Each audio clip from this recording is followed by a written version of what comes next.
Hello everyone, and welcome to this week's review of The Night Circus by Erin Morgenstern. It was released on September 13th, 2011, and it has 490 pages. This book's genre, I'm not sure what to classify. I guess it's it's for sure fiction, but I'm guessing, I want to say fantasy, but not like the typical like fantasy with elves and all that. It's just the only fantasy element that's in this is magic. It takes place in the late 1800s and goes into the early 1900s. The stars are Celia and Marco.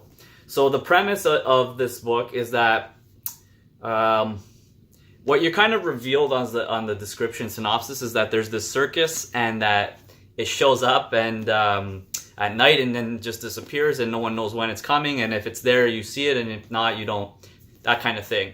But it actually goes deeper into it when you get into the book, and the book really starts before the Night Circus is even created with the main character Celia, her father, making a challenge against another, I guess, magician.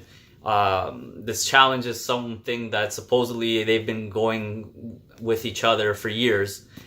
This time though, Celia's father wagers his own daughter, I guess you could say. Prospero is her father's name, and he discovers he has a daughter, I guess, and he says she has this inherent talent, and I'm going to challenge my opponent. Now, what makes this book interesting is that the nature of the challenge isn't really revealed. We don't know what the challenge is as a reader, and the people in the challenge don't know what the challenge is. They just are aware of the fact that there is a challenge, and basically the Night Circus becomes the stage for this challenge. Marco discovers that his opponent is Celia first, but Celia does not realize for a long time. So I'm not going to get into more of the plot other than that. What makes this book interesting is that the circus itself is based on like all these kind of like, imagine the most ultimate circus. Instead of one tent, there's all these like little tents, and not little tents, but like multiple tents, and each tent has a different theme or a different thing, and these two magicians, Celia and Marco, are placing their own little magic into all these, I don't know, I guess you could say exhibits. And what makes it really great is that magic is not this thing that everybody knows exists.